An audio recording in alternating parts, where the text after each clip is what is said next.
Hi, I'm Matthew. I know you probably clicked on this video expecting a good, fun video on why Hi-Fi Rush over here is such a blast to play. And you'll get that, I promise. But first, I think it's really important to address an elephant that's busted into the room since I filmed it.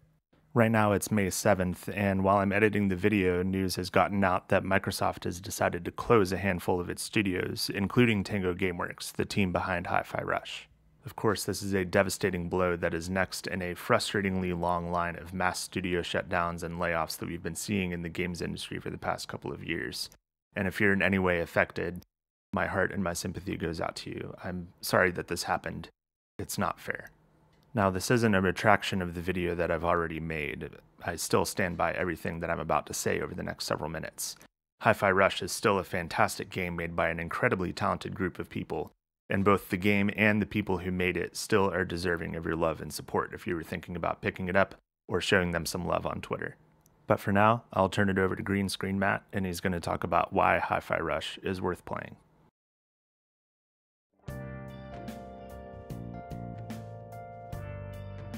All the rage lately is for video game publishers to have their own directs, a controlled live stream where they can show off what games they're working on their own terms. Nintendo led the charge in 2011 with the Nintendo Direct, but since then Devolver Digital, Ubisoft, and others have all put their own spin on the idea of a live broadcast where they can showcase their games. And when Microsoft joined the party in January of 2023, we knew to expect updates on Forza and Redfall and a handful of other games. But what we didn't know was that Microsoft had a bit of an ace up their sleeve.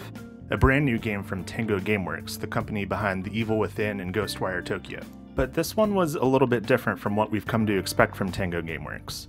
Instead of The Evil Within 3 or another horror game or something with a darker atmosphere, instead we got this. Well, here we go!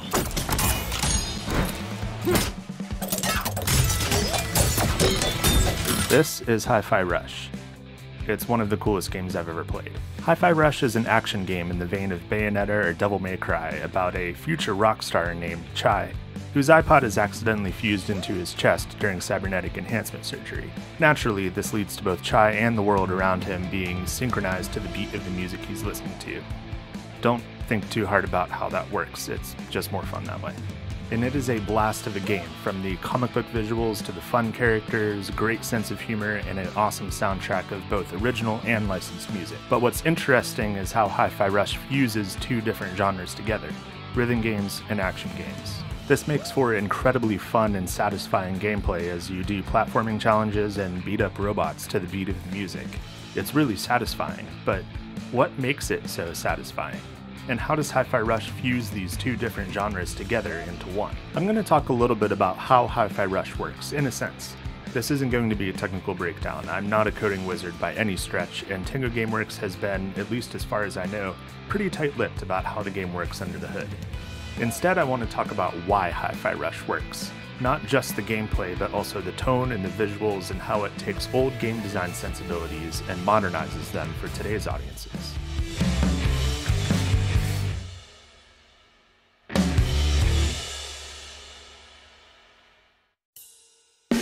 Every game needs a hook, from an interesting combination of genres to a core gameplay idea. Hollow Knight is a Metroidvania with very strong Dark Souls influence, before it was cool to do that. Stardew Valley is Harvest Moon, but better now. And Outer Wilds is a space exploration game where you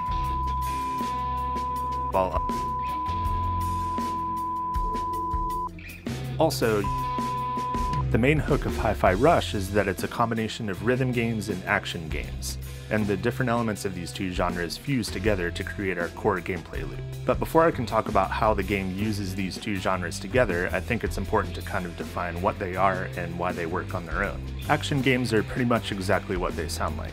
Titles like Bayonetta and Devil May Cry see you taking on hordes of enemies and bringing down massive bosses, all while stringing attack combos together to dish out massive amounts of damage. Afterwards, you're usually given a ranking based on a number of different factors, like how little damage you took, how fast you beat up all the bad guys, how many special combos you used, and how cool you looked while you were doing it. Rhythm games, on the other hand, have you pressing buttons or inputs to the beat of a song. Think Rock Band or Guitar Hero, Osu, Dance Dance Revolution, Beat Saber, among many other games. These games are usually pretty easy to get into and have a good enough time in, but what keeps hardcore players coming back is the incredibly high skill ceilings these games have. There's good at Guitar Hero, and then there's really good at Guitar Hero. In both of these genres, chasing that high score or rank or mastering something rather difficult is a huge part of the appeal. It's what keeps people coming back over and over again to push themselves to the limits of what they're capable of. And I think that Hi-Fi Rush sits in the intersection of these two genres really well in a way that's still approachable and easy to pick up. So how does Hi-Fi Rush fuse these two genres together? Well, each stage in the game has background music playing that floats between 130 to 160 beats per minute, depending on the song. And everything from the animations of the main character, Chai, to moving platforms and background elements all line up perfectly to the beat of the song. During combat segments, you have two attacks. A light attack that lasts for 1 beat, 1, 2, 3, go! and a heavy attack that lasts for 2 beats. Ready! Attacks will always hit on beat no matter what, but if you press the attack button on beat, you deal more damage and you get finishing moves on the ends of your combos, which you can then flow into other combos. And remember that of course this all works because Chai has an iPod embedded in his chest. At the end of every combat encounter and level, you're given a letter ranking based on your overall score, which is a combination of the damage you dealt and the attacks and combos you used, how well you stayed on beat, and how much time it took for you to clear the encounter. It's pretty fast and frenetic at times, but throw in some dodges, some call and response parries, and plenty of dopamine-inducing positive feedback, and you've got yourself a really satisfying combat system. And the action being perfectly in sync with the music helps each hit to hit even harder, an idea that the game's director copied from Edgar Wright, specifically Shaun of the Dead. Now, to be clear, mixing rhythm game elements with other genres isn't new by any stretch.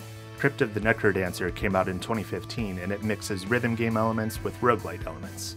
But in the case of Hi-Fi Rush, the combination of rhythm game elements and action game elements go hand in hand, making for incredibly satisfying gameplay both in and out of combat. The ranking system pushes you to continually improve yourself, and the rhythm game system makes you feel really cool while you're doing it. The game does this by giving you a lot of positive feedback.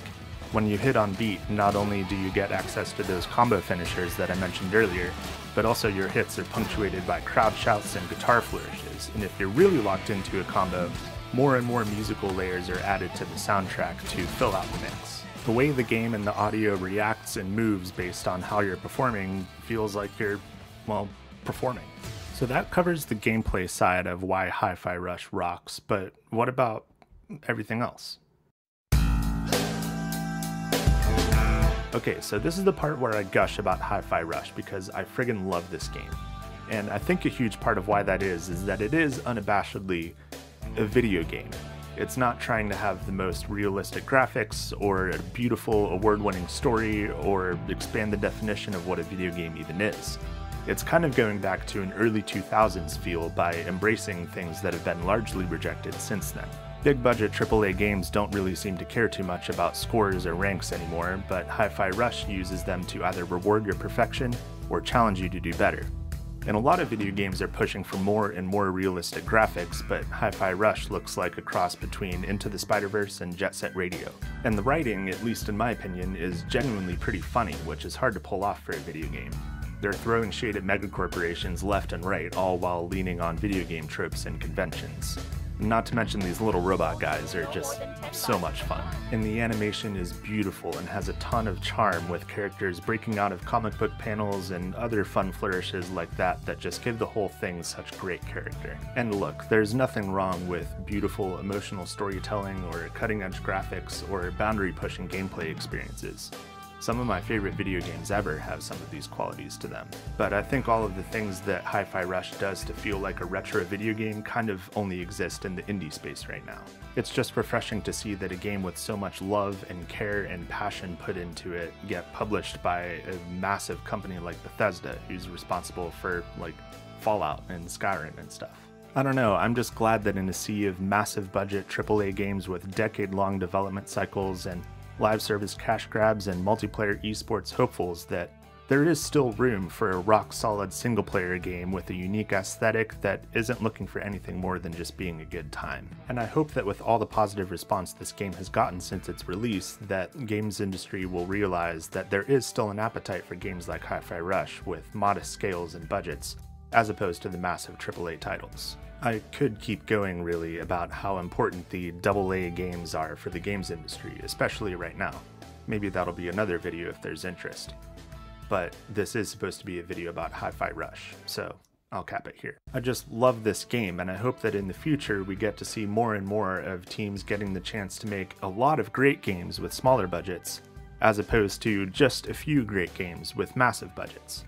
And while we're at it, let's let developers make games that they are truly passionate and excited about. Hi-Fi Rush is born out of these circumstances, and it's proof that this business model can work for publishers if they just give it a chance.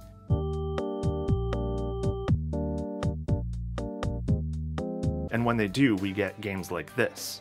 Games that remind us why games are fun in the first place. That's all I've got for this one. Thank you so much for watching. I've had such a blast playing Hi-Fi Rush on my Steam Deck these past few months, and I felt like I had to talk about it. It is pretty openly inspired by Dreamcast games, but I was a GameCube kid, so if you have a favorite Dreamcast game, I would love to know what it is in the comments, and maybe I'll give it a whirl. And if you enjoyed this video, please make sure to like and subscribe so I know what you would like to see more of from me, and so that way you can stay tuned in with what I'm up to. My name is matthew.wav, and I'll see you around.